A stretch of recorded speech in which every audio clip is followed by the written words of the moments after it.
One. Attack commencing. Escort the payload. Saddle and let's run. Moving to payload. Join me. Yeah, it looks like they're all up top. Yep. Bad guys. Yeah, with the bashes. Some of them are burning.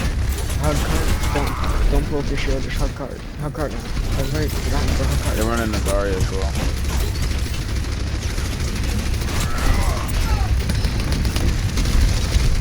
Yeah, just stay on cart. Fuck it, they gotta jump down eventually. Yeah, I can.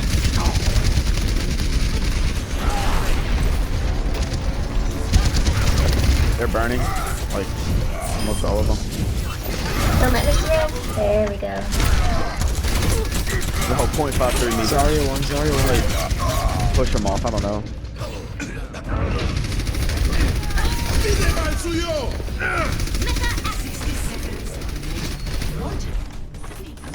Wait for me.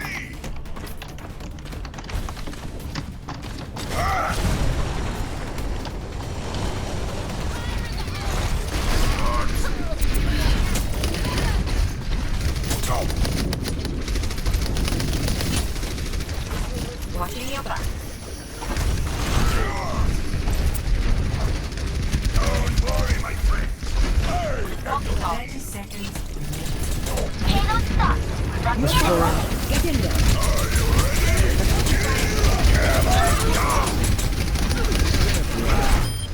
Nice.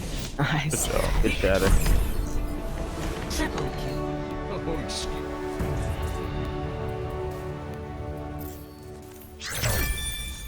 Play of the game.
I'm going to perform tests on all of the most popular types of individually addressable LED strips. We're going to talk about their technical specifications, and then I'm going to help you figure out which one is the best for your project.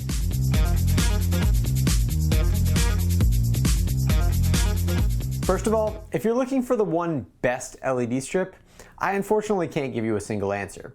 The actual answer is that there are many factors to consider, and each application will likely have one type of strip that would be best suited for it. The purpose of this video is to help you determine what variety of individually addressable LED strip will work best based on the parameters of your project. For easy viewing purposes, I've linked the chart down in the video description with the results of my tests and a quick reference sheet for choosing LED strip variety. OBS has updated quite a bit over the last year or two, and there has been a major update to GPU encoding implementations as well, so naturally it was time for an update. Not much of the formal methodology from my OBS masterclass has really changed, but my settings recommendations have, so let's take a look after a word from this episode's sponsor. Flash 2 button I use, 122, streaming and recording in different qualities at the same time, and 142, how to get the best possible settings. I'm not going to rehash everything said in those videos, and I still recommend watching them if you're a beginner, but there are some details that I'm updating here from each of these. I'm going to assume you know how to use the basic settings and have already learned to manage your scenes and sources, as I have thoroughly covered all of that in previous episodes of the masterclass. First, let's quickly discuss the new NVENC, or NVIDIA's GPU encoder, and how that compares to your other encoding options. Traditionally, the recommendation has been to use X264 software encoding for live streaming, as it looked better at lower bit rates, and NVENC for recording, since it looks just fine at high bit rates. But as of OBS version 23, my recommendation has changed. For most people running a GTX 1060 or newer graphics card, using NVENC to encode for both streaming and recording is the way to go. OBS 23 has updated their implementation of GPU encoding for NVIDIA hardware, which improves performance quite a bit, and the 20 series of graphics cards increases quality even more. I have multiple videos explaining these updates and differences in depth, which will be linked in the video description if you do want to learn more of the nerdy details. My recommendation for how to decide what you use is this. If you can run X264 for your live stream at fast or medium CPU usage preset, typically this would require a dual PC streaming configuration, then you might as well use that. But if you are forced to run it at faster or any higher usage presets for X264, then run NVENC. It'll be better quality and not hurt your system performance quite as much. For recording, you might as well just always use NVENC anyway. If you're on a lower end system with an Intel integrated GPU or are desperate to reclaim some performance, you can try Intel QuickSync, but in recent OBS versions combined with updated drivers, this doesn't even work half the time, and the quality is equivalent to X264. As far as AMD's GPU encoder goes, so I've with it, and in my testing and constant feedback from viewers after answering the keep recommending use. Sad. Recording at the same time. Well, easy. Both NVENC if you're on a single PC setup. If you're on a dual PC setup and can push X264, go ahead, and can lead both to issues for you actually being able to processes on your code the bandwidth. My video on bitrate can 28 megabits per second to Twitch, but this isn't officially supported yet, and you risk losing transcoding or other weird things happening to your stream, so your mileage may vary. For streaming, there's not much to change. Keyframe set to 2, bitrate is normal. For NVENC, check psychovisual tuning and leave look ahead unchecked. Set B frames to 2. For the quality dropdown, if you're on a dual PC setup, you can use max quality, which enables 2-pass encoding, but if you're streaming from a single PC, you'll likely need to leave it on quality for best performance. For recording NVENC settings, mostly the same thing is set up. These days I prefer using CQ constant bitrate. So for 1080p footage, a CQP value of around 14 is considered visually lossless, and for most purposes, that's perfect. Although 18 through 20 long stream sessions, 270 and is lossless. And you recommend setting rate and then setting your extra multi-track tracks to the full 320 kilobit per second for higher quality editing of your VOD later. You'll thank me if you ever go to actually tweak your audio. If you ever go, this wasn't later, you'll thank me if you ever go to actually this wasn't a revolutionary change. How two aspects of But how all this works, the description will be filled with links to extra videos giving you every detail you can imagine, not advance. Are you an audio visual overlay for stream alerts and labels? It's recorded 580p. YouTube recommends between 8 and 12 megabits. Otherwise, it's raise the noise floor or for live streaming or track, and that multiple track specific NVIDIA graphics cards or AMD Video Coding Engine H.264 encoder or AMD VCE for AMD graphics cards. Choosing this will allow you to record high quality recordings without impacting your computer's performance. This just utilizes the extra performance headroom on your graphics card without using up your CPU or anything. I use it to get lag-free 4K compatible overall with your videos. If your CPU is struggling with the encoding process, you can raise the CPU usage preset higher, which will use less CPU resources and the recording process will be smoother. This will have a small impact on image quality, however. Leave other settings as is. You can use it, though a CRF of 18 can provide a much higher image quality if your PC can handle it.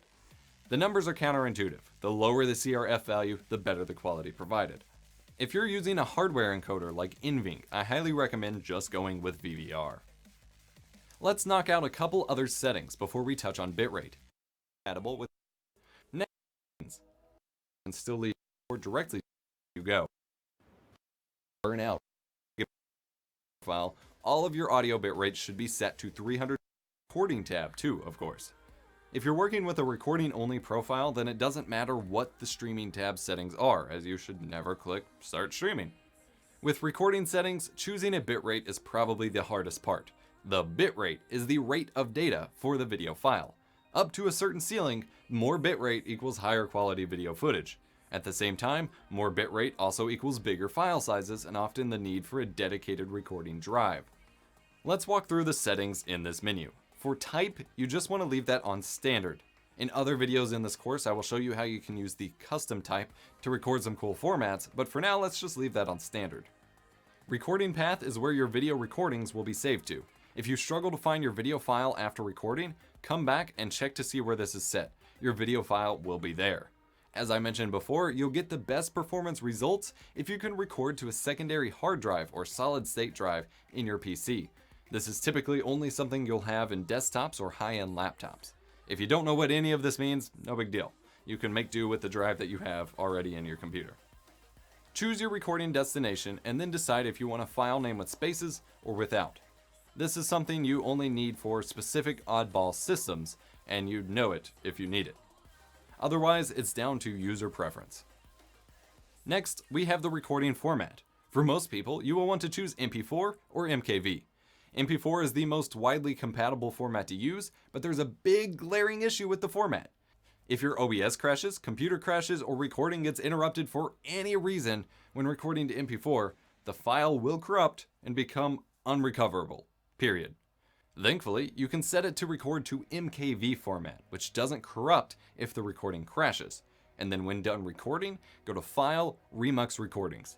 Select your MKV recorded file, select an output destination, and hit Remux, and it will convert it to MP4 for you with the audio tracks still intact.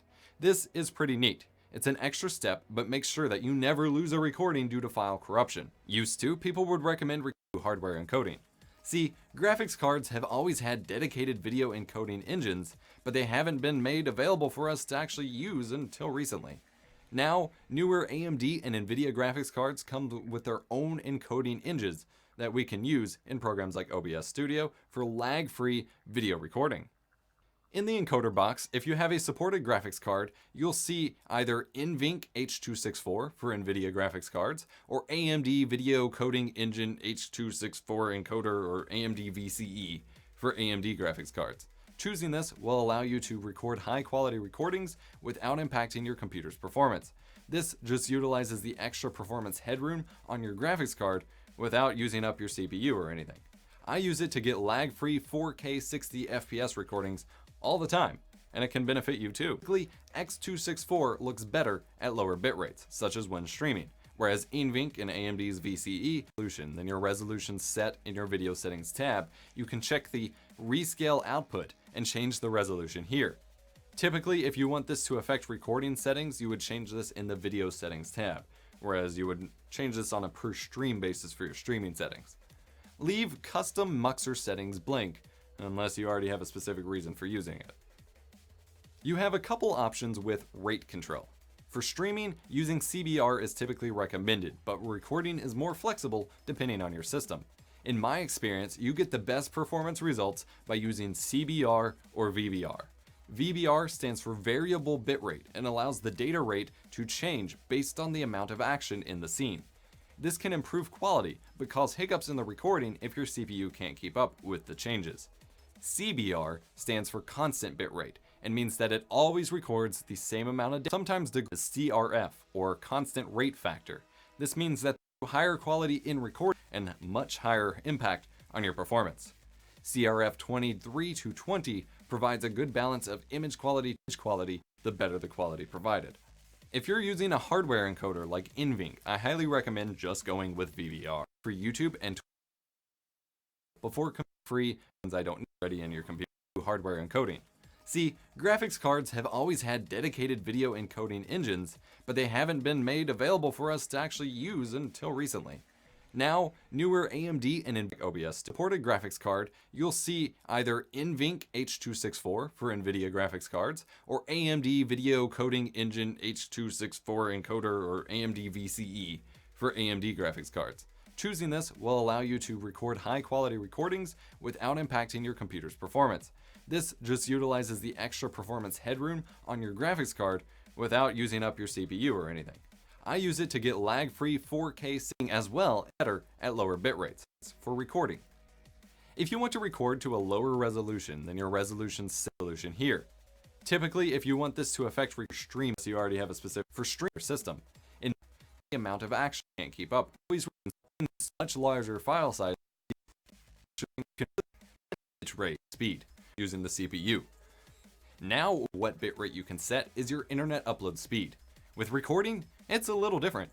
You have to consider what kind of hard drive you're using, the maximum supported bitrate of whatever devices you're recording from, and so on. It sounds more complicated than it is, though. For easy reference, these are the recommended upload bitrates for YouTube videos. For 1080p, YouTube recommends between 8 and 12 megabits per second, depending on your frame rate. For 4K, that number goes up to 35 to 68 megabits per second. However, keep in mind that this is the recommended bitrate that you upload your final videos at. Generally, you want to record at a higher bitrate than you render at. You can always compress your video more during editing and rendering, but you can't add more quality back to a video. And rendering at the same bitrate you recorded at can still lead to some compression artifacting and things like that. One last factor to consider is how long you plan on recording. See, my normal recording profile for videos involves recording at a massive bitrate, 200 or more megabits per second, but when I started live streaming, I couldn't use my overkill bitrates anymore as my multiple hour-long live streams were generating files that were hundreds of gigabytes in size. It's kinda hard to maintain that on a 3 times a week schedule if you want to maintain the VODs. So my stream recording profile is set to 30 megabits per second. This maintains a good balance of quality to file size for my stream VODs, and is the maximum bitrate supported by the original Elgato Game Capture HD, so the file size are competitive enough for just cutting out quick stream highlights and is still way better quality than the original stream. The big thing I typically urge you to think about is the location of where you save your recordings. As I mentioned before, recording to a secondary hard drive or SSD would get you the best results. If you're only able to record to your primary hard drive, your C drive, then you might not be able to record and so on. Was that the maximum? Hard drives are part of the drive. If your computer has a USB that to record, see what works. I recommend for 10 or should bits per second or more if your computer can handle it. At that point, you absolutely should be using NVENC or AIM Pro. Again, it's about recording settings. Find your lot 27 or something for you're recording your forth and goes a stand on how to edit and for fast read speeds, not write speeds. And the flash chips on a flash drive will definitely die on you after recording for so long. You now know a secondary hard drive or recording SSD will make your PC run better for high bitrate recording. But what kinds of bitrates should you be using? A word that frequently gets thrown around when discussing video recording and editing is bitrate. What does that mean? The phrase refers to the data rate of your video recording or live stream. Other things run on your network and require bandwidth, and if you're playing games, you'll need some room or it will bits per second. However, keep in mind that this is that very few people even know exist, but opens a wide world of additional recording possibilities. Under the recording tab is a drop-down that says type standard. Ever noticed it before? Maybe not. For like 99% of uses of OBS, leaving this on standard is necessary. That coding options with 5 zeros after it. Keyframe intervals should be equivalent to 2 seconds of video based on streaming. A huge headache. Lab site, you can use Case scenario. You can do it is these really high